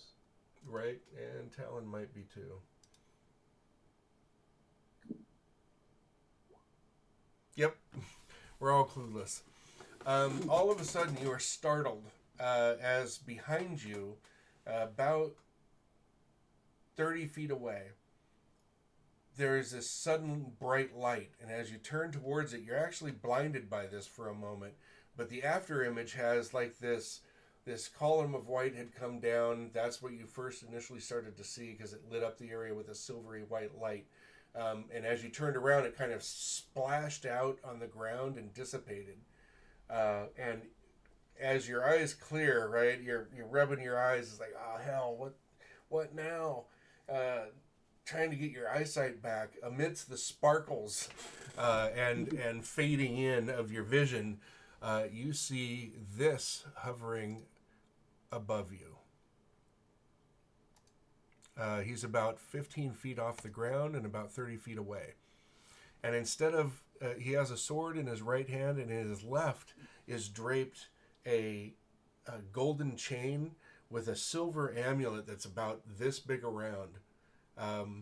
And he says, as he comes down, you turn, and you're done wiping your eyes and trying to get the focus back, and you hear, and then kind of react to whatever it is that you're seeing. What is your initial action, Roxanne? I'm not sure what to do, honestly. The light obviously kind of drove me down to one knee. Okay. Roxanne hasn't really been a strong follower of any faith. Okay. So it's kind of a whoa. Right. Talon is taken aback by it as well, and he doesn't go down to a knee, but he backs up away from it by about a good 5 or 8 feet as he's trying to get his eyesight done. Elgin, what's your reaction to this immediately? It would be the same. Back away. I'm kind of like, after everything I've been through, it's kind of like religion. That looks too much like what they would call an angel or something. I'm like, what? And I'm just going, what do you want now? Do you say that, or is that what you're thinking in your head? Yeah. No, Okay. I'll say it. I'll go, what do you want? You hear, "Be still, child of Talene. You could not stop that foul priest from fleeing upon his fell steed, but I come unto thee from the highest of heavens, to aid thee against a great evil that is now abroad in the land of Talene. You have been chosen by the divine gods themselves to face this evil and to see it destroyed. Your steadfastness and your ability to rise above the turmoil of your life to do the greater deed has been noticed. Behold, I am the messenger of Deb Foe, and I have come to implore you to aid this world in its time of need. If Calathos is released, a darkness shall befall this land, and all that man has wrought will be laid low. Take this," as he presents the amulet, "and follow the dark priest. Retrieve the shard and secure the gem, for it is through these gems that Calathos shall return. Go now, for time is short. And he opens his hand, and a small orb is released into to flow in the air. And the angel then takes flight. With 2 beats of his wings, he disappears into a column of light, disappears into the dark clouds, lost in the red-tinged gloom of the fires that surround you. As the light hovers before the 3 of you, well, we'll say the 4 of you, because, you know, what's his name is behind you there too. You see this golden chain and amulet hanging suspended in the air. What do you do? And you notice he didn't give you a chance to respond. He said his thing and he left immediately. That'd be the religious type. Just up and leave without being able to let you to respond. No, I'm going after the priest no matter what, so. Yeah. Here. I reach up and I go, ooh, well, at least it's shiny. It might be worth something, and I grab it. It is heavy. The silver is probably about that thick, all the way around. It has beads of silver on the edge all the way around, and in the middle it has 2 images with a slash, per ben sinister, which means top right to bottom left. On one side is one symbol of an eye on a checkered background, and on the other it looks like a moon partially hidden behind clouds.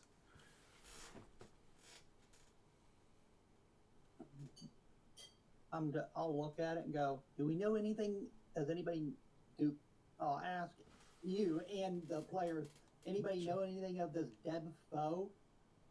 I've never been much one for religion. No, but kind of everybody knows the basics of several of the gods, right? There's the House of Solace, right? If you ever need a place to stay, you can go to the House of Solace. If you're ever hurt in town, you can't afford doctors or physicians, and you can't make it, you go to the House of Solace, and you can find succor there. Deb Foe is known as the Knight of the Gods. He is a god of valor and justice. You know about the Traveler God, right? You've heard rumors of an old man traveling around under a hood, under a hat with a staff, and it is said that he wanders about.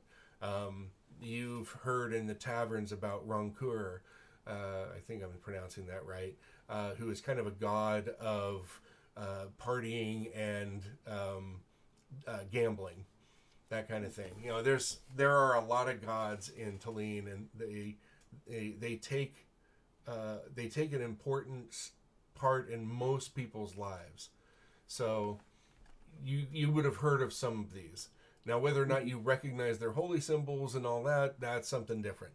So right. Deb Foe, at least you've heard of, and as have you, Roxian. But give me a knowledge religion roll.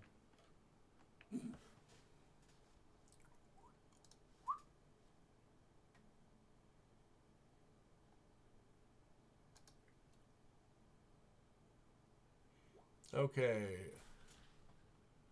12, 9, and 16. The 12 is good enough.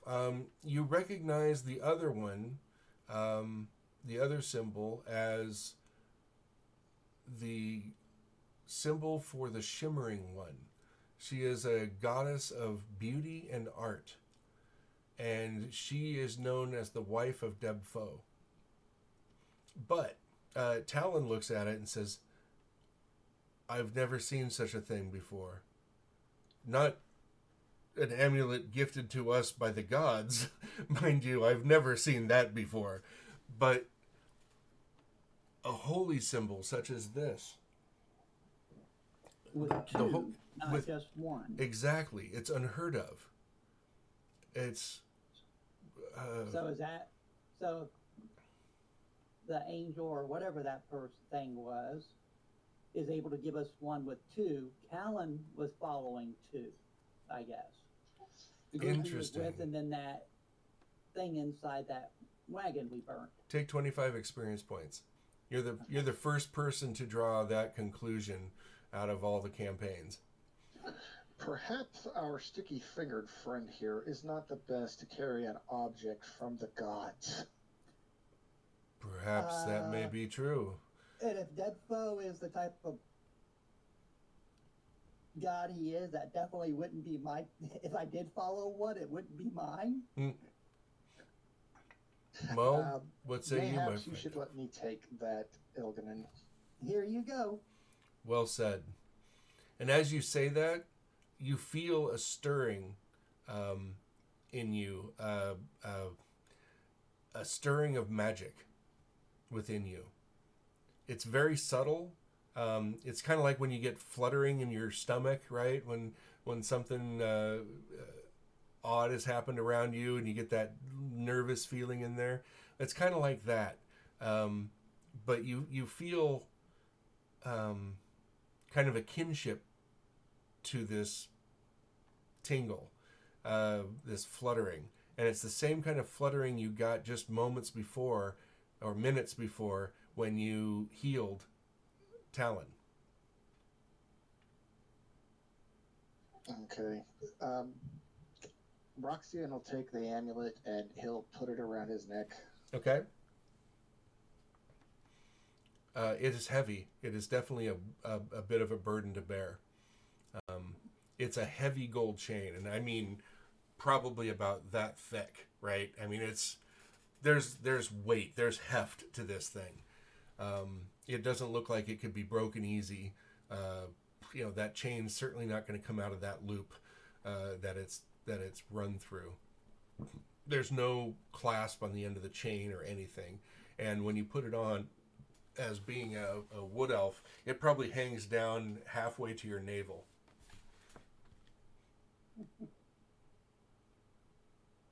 Okay, well, I'll tuck it into, under my armor and everything, so it's not bouncing around everywhere. As your hand clasps it and you start to tuck it in, as you lift it up. Give me a knowledge. No, not knowledge. Give me an insight roll. That probably fits best. Okay. You feel like you have a spell ready to cast. Your healing spell ready to cast, and it's ready to go. Like you're a fraction of a second away from releasing it as you grasp this thing, tighter and pull it up. You just feel like there's something there. There's an energy there that is busting to be released. Okay. What do you do? Well, being the curious type, we'll see what happens. See what happens if I just let the energy out. Okay. Give me a wisdom save. We'll run this off wisdom. Okay. Critical. You feel attuned to this thing now, and in fact you are attuned to it, which is something in D&D 5e that they have for binding yourself to magical items and things. And suddenly this bluish, like this pale blue light comes out of one of those little beads on the sides of the amulet, and you saw that the circle of light kind of passed around several times around those beads, and then shoots out in a direction that is southwest of you. And Talon's like, "Whoa! What the hell is this? By the gods, what is this magic you perform?" I would say with what the thing said, and now him holding it, I think that's telling us where to go. To follow Kellen? Possibly. It would. That, or it's going to lead us to something that we're going to need to fight this. Well, there was something he said in there. Take this and follow the Dark Priest. There's a line in there that I forgot to read because I put it in there and I didn't write it down correctly. what he really said was, take this and follow the dark priest. You have but 7 days before this charm loses, or before this talisman loses its power. Something along those lines. Oh. So you know you've got a limited time to be able to follow him. Well, that makes more sense with the beam then. Yep, I guess we follow the beam. Well, we need our horses first. Yeah. Well, yes. And it would be best if we made it back to the road. We lost one of the horses. We should go back and see if we can drag any more equipment out from that caravan. I look around and go, did Fallon and the others take horses with them when they left? Maybe they left somewhere more around here, regular riding horses instead of the big... They did, as a matter of fact, but you don't see them around, which is very odd. Nice and perceptive as well. That's something nobody else asked about either. Mm-hmm. Those are good suggestions, Talon. I think you're right. I think we need to gather whatever equipment we can before we, spend a few hours at least doing that. Well, I'm not going to leave Mendarb, that's for sure. And well, no, I wouldn't ask you to. We'll move faster with them than without them. So we get back. You climb back up out of here. You take your time with it. By the time that you're up, about the top quarter of the trees are on fire and ablaze. And there's cinders floating through the air now. A deeper gust of northeastern wind comes in. So it's blowing to the southwest, which is kind of the direction that you're heading as well. And the forest starts to catch fire in truth. As you're moving through, you get back to the horse. There's only Mandarb there. The other one looks like it broke its lead and ran. And Mandarb is already looking a little wild-eyed as he still stays where he was tethered. But you can tell that if you guys had been much later, he probably would have broke his lead and ran from the fires as well. Because it's getting very hot in here. Stuffy, there's smoke. So now begins a race for you guys. So I'm going to break this down. We've only got 15 minutes left, and I can't go over today because I have this other client.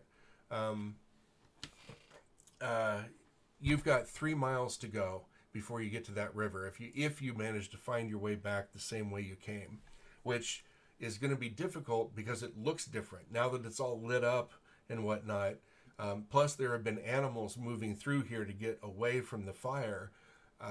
So there's a lot of branches that are broken and things that have fallen down, and bushes are crushed.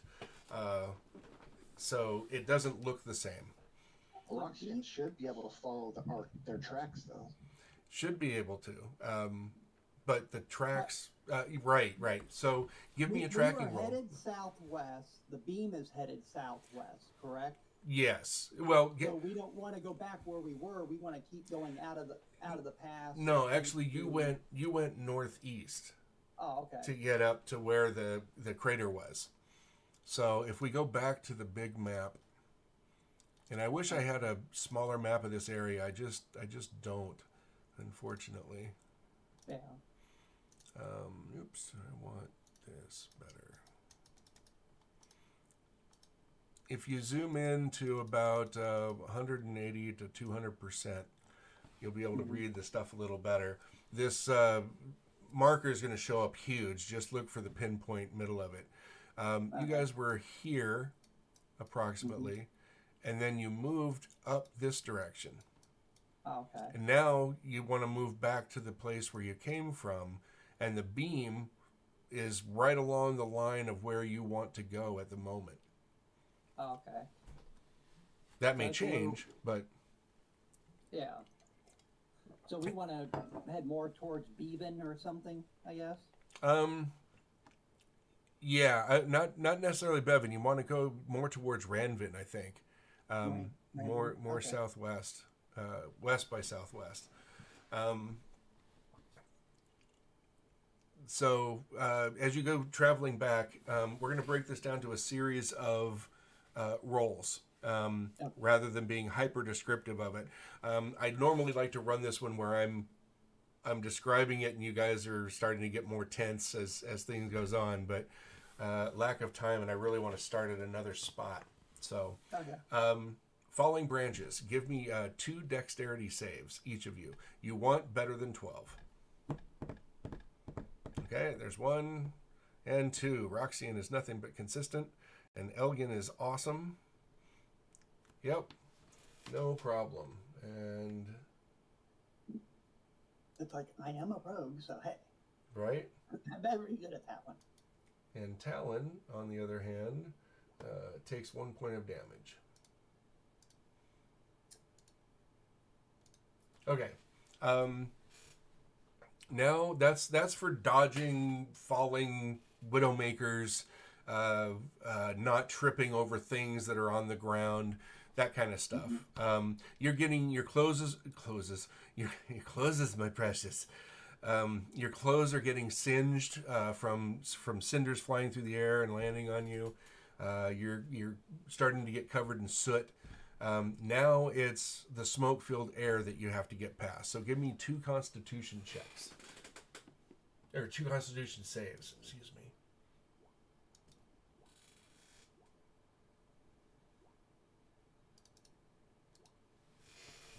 Out. Okay. So Roxanne, Roxanne and Elgin. Oh no. Yeah, Roxanne and Elgin. You both take 2 damage. Okay. So now you're coughing and wheezing. Your eyes are blurry, from all of the smoke. And then throughout this, I'm going to need a couple of con saves. This is from just dealing with having to move, react to the stampede of animals that are coming through here. For everything from bears to raccoons and mice, everything is trying to flee the area. And sometimes you have to duck really quickly out behind a tree or something so that these animals can go past you when there's 6 or 7 deer hopping through at the same time, things like that. So Elgin and Roxanne both take 2 more points of damage. Elgin, you take 4 total. Okay. But you've made it back to the river. And you see a bunch of the animals are floating across the river. There's a bunch of detritus in the river. What do you do to get a... You're just going to dive in and swim across there as best you can? Or do you want to all of us hang on to Mandarb, onto his saddles and saddlebags and kind of let him swim us across? Kind of look at him and go, let's go up, if we can go up river a little bit before we try to cross. That way, if the water does push us, we can try to go where we want to go. Okay. That'll give you a bonus on the athletics rolls. Okay. Do you guys use Talon's horse for that, or do you... It's going to be a little harder to configure that as you're both going to be jumping off embankments into the water. I'll try to just swim it. Okay. Go ahead and give me an athletics roll. Target difficulty is 12. And I got an 8. And Roxanne gets... Oh, that was acrobatics. You need to roll athletics, but I'll give you the critical in any case. So you 2 swim across it just fine. I'm using Mandarb and get a +2. And still don't make it, so I take 4 points of damage. So Talon gets swept downstream with Mandarb. Something happened, and they got twisted around. And as they're floating down, you're seeing them start to go around a bend, and they disappear. What do you guys do? Dripping. Follow the river. Okay. Are we able to go along the water, or do we need to go down in the water? You can go along the water. It's tricky though. The trees do thin out over there a little bit, but there's lots of brambles, blackberry vines, and all sorts of other scrub brush that grows closer to the river. But you manage to get up there, and you see that Mandarb is crawling up the embankment, and Talon is actually stuck on kind of a log, a branch, branches piled up in this little area where there's an eddy, if I'm using the term correctly.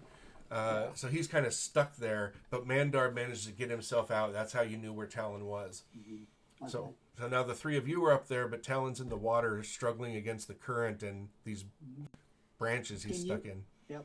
I look at him and go, "Can you calm and control the horse?" I can try. Okay, give me an animal handling roll. I'll approach, Mandar, slowly and try to calm him down, talk to him softly. Okay. It's very difficult. You have him to where he's not running away or anything, and he's no longer freaked out, but you can't really get near him. I'm gonna tie our rope to his saddle Okay. horn, and then find something, a stick or something to tie to the other end of it, and Okay. toss it out Okay. to him. All right. He catches and it. use the horse to pull him in. Yeah, no problem. You get him out of the water without an issue. You guys are freezing, but it's also well, it's cooler on this side of the river. The fire has not come over the river. Okay. Because the river kind of turns away from southeast at that point, and so the stuff is blowing down river on the other side a ways. And I look at him and go, "I'm gonna have to dry my leather and clean them." Yeah, right. Well, it's seen some serious action, that's for sure. Is there any sign of our pack horses? No, you never did. As you stagger out, now you didn't come out where you wanted to. After another couple hours, it's approaching dawn. You're in the false dawn where everything looks odd, right? I mean, it's light, but it's not sunrise. So that hour before true dawn happens, everything looks kind of muted and out of focus a little bit. And you guys are staggering out, and you stagger over onto the road, a big road. You didn't come out where you had wanted to, but you found a much bigger road, hard packed. Looks like there's been a lot of travel over the years over this thing. You see a sign over on the side that says Ranvin with an arrow pointing, and then you see another one that says Inolen pointing the opposite direction. And this is at you as you staggered south down the road, you saw this and you look over, and that's probably where this little pass came out. So you're not sure how far away you are from the house, or excuse me, from the other wagon and the encampment that you left. So you can either backtrack or you can keep going and try and reach help. You guys are kind of at your wit's end. You're at the limit of your endurance. Going back towards the edge of the woods and taking a rest.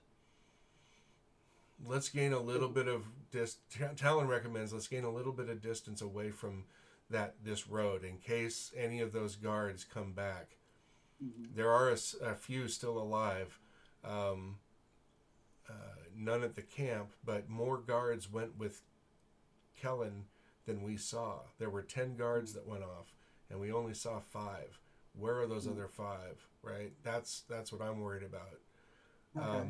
So traveling on about another mile and a half is about all you can make. Right? At that point, you guys are just staggering down the edge of the road, barely putting one foot in front of the other, and you see a wagon track go off.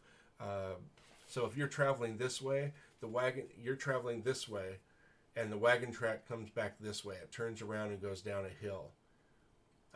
Turning down that, thinking that, okay, maybe there's an inn or something here.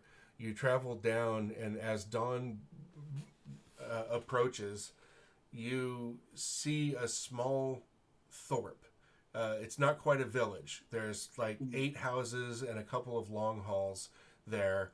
The road sweeps down into the central area of this. One of the long halls is on your side. That it looks like it has some logs in it up on tables, and off to the left the road just kind of eases down into the water. Not the road, sorry. The road comes around and there's an open meadow area and it eases down into the water, and you see several logs are tied up out there. So this looks like a small logging camp of some sort, but it looks like it's been here a while because there are about 8 homes. Go ahead. We see people moving around at this hour. Actually, you do. You hear the piping voice of a boy running down the hill from you. Basically, he saw you coming and ran down. Papa, Papa, strangers! There's strangers here. And you see 3 people walking forward. One is a older man, maybe in his early 40s. Black hair, some gray streaks through it. Rugged looking, wearing rugged homespun, clothing. And there's 2 younger men, one probably in his late 20s and one in his late teens. And they come walking towards you, and you see women out there. They're kind of hustling children over to them. Some of them are looking out the windows. And they say, strangers, well met. Who be you be? And that's where we're going to leave it for tonight. Or for today. Yep. Okay. You guys have fun? Yes. Yeah. Yes. Good. What do you think of the story so far? I like it. Yep. Excellent. Let me give you some experience for tonight. Okay. Today. Why do I keep saying night? I don't know. Let's see. Let's go to my campaigns. Nope. Sorry, having a minor memory fit here. There we go. Attack on the crater. Everybody gets 250 experience points. There's only 2 of you. Yep. So you got a bigger. This was kind of a deadly encounter. You definitely could have dropped on this. Yeah. And you guys did really, really well. Nice tactics. You stayed with range as long as you should have. You only closed when you had to. You realized that the skeletons were not going to be easy to hit with your arrows, and switched over to other weapons. It was really just well fought. Talon didn't do so good, having 4 of them come down on him at once, but Yeah. More party members would be helpful. oh yes. So if you guys could help me reach the other 2 this week, Okay. we've got to read them off again. We got Lock Me Up, who hasn't been here yet, and we have Damon Master. No, that's him. no. Sorry, we have Goodfellas. Yeah, Goodfellas. Goodfellas, I yeah. had sent him a few messages. I know he streams several times during the week, so I'll just try to catch him when he's streaming. Sure. And, Yeah, that works. I just want to make sure he's coming back, and he may have just forgotten today, or maybe he was busy, had things going on. I've never even seen a person called Lock Me Up in our Discord, so. Okay. Yeah, I'm not sure where that came up from, but yeah, he was on our. pops up. If you type it, if you do the @ and his name, he shows up in the tabletop channel. But... Yeah, see, I didn't see him. I tried that, but well, anyway, it is what it is. I've got to scoot, so feel free to use the Table 2 text chat to put in character stuff if you want to discuss things, ask more questions, anything like that. I'll check it from now and then. Okay. Or feel free to DM me, whatever you need. All right. Thank you. Yeah, Have a good day. no problem. You Thank too. you. Good to see you guys. Yes. How do I get? Yeah, me too. Let's see here. And thank you all for watching Roll the Dice and MVG. Have a good day.